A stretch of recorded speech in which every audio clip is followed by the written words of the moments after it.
महाबळेश्वर येथे महाविकास आघाडीच्या अधिकृत उमेदवारांच्या प्रचाराचा शुभारंभ। वाई, खंडाळा, महाबळेश्वर मतदारसंघातील महाविकास आघाडीच्या अधिकृत उमेदवार सौ अरुणादेवी पिसाळ यांच्या प्रचारार्थ आयोजित प्रचार रॅलीचा शुभारंभ त्यांच्या कन्या सौ दीप्तीताई मोहिते व पूनमताई तसेच महाविकास आघाडीचे पदाधिकारी कार्यकर्ते यांच्या उपस्थितीत श्रीफळ वाढवून करण्यात आला। यावेळी महाविकास आघाडीचे राजेश कुंभारदरे, सतीश प्रभाळे, प्रभाकर कुंभारघरी, प्रभाकर देवकर, सलीमभाई बागवान, संतोषप्पा जाधव व महाविकास आघाडीचे पदाधिकारी तसेच कार्यकर्ते मोठ्या संख्येने उपस्थित होते। छत्रपती शिवाजी महाराज चौकातून या प्रचार रॅलीला प्रारंभ करण्यात आला। ही प्रचार रॅली मुख्य बाजारपेठ, डॉक्टर साबणे रोड, रे गार्डन शॉपिंग सेंटरकडून टॅक्सी स्टँडपर्यंत प्रचार रॅलीच्या माध्यमातून मतदारांशी संवाद साधला। यावेळी महाविकास आघाडीचे सुभाष कारंडे, बाळासाहेब पवार, राजूभाऊ गुजर, आप्पा साळुंके, दुर्वेश प्रभाळे, चंद्रकांत पांचाळ, योगेश बावळेकर, उस्मानभाई खारकंडे, शंकर ढेबे, राजश्रीताई भिसे, लक्ष्मीताई मालुसरे, सुजाता मोरे, शिल्पा ठक्कर, वसुधा बगाडे, पौर्णिमा मोहिते यांच्यासह महाविकास आघाडीचे असंख्य कार्यकर्ते सहभागी झाले होते। महामुंबईसह राजेश सोंडकर, महाबळेश्वर। उमेदवार वाई विधानसभा, वाई खंडाळा महाबळेश्वर विधानसभेच्या अरुणादेवी पिसाळ यांचा आज महाबळेश्वर येथे प्रचार शुभारंभ करण्यात आला।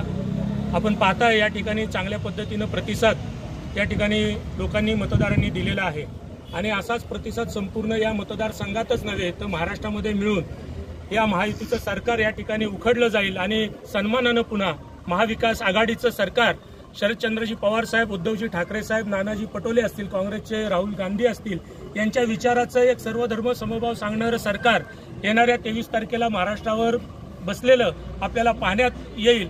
आपण पाहतोय गेले 10 वर्षाच्या हुकुमशाही पद्धतीनं आम्ही सांगू तेच खाल्लं पाहिजे, आम्ही सांगू तसंच जगलं पाहिजे, अशी एक विशिष्ट विचारधरणीची सारा या समाजामध्ये तेढ पसरत चाललेली आहे आणि त्यामुळं समाज मन दुखावलं जात आहे।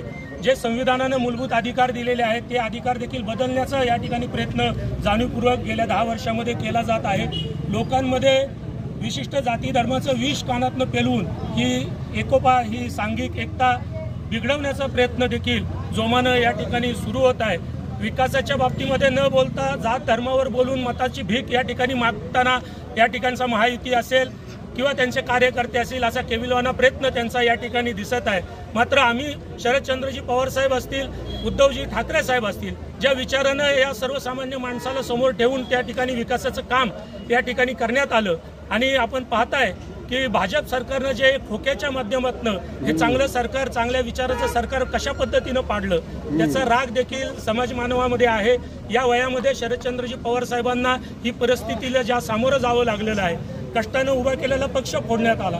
उद्धवजी ठाकरे साहेबांच्या बाबतीत देखील तसंच झालं की कष्टानं बाळासाहेब ठाकरेंनी ही शिवसेना उभी केली होती, ती स्वतःच्या स्वार्थासाठी आणि एक धारा, एक विचारसरणी हुकुमशाही पद्धतीची या देशात, या महाराष्ट्रात यावी यासाठी ज्या पद्धतीने हे पक्ष फोडले गेलेले आहेत त्याचा राग देखील या ठिकाणी सर्वसामान्य माणसामध्ये निर्माण झालेला आहे, चीड निर्माण झालेली आहे आणि म्हणूनच सर्वसामान्य जनतेने ही निवडणूक आता हातामध्ये घेतलेली आहे। याही मतदारसंघामध्ये अनेक विकासाचे प्रश्न आपण पाहतोय की अनेक गेली 15 वर्ष, 20 वर्षापासून अनेक प्रश्न प्रलंबित आहेत।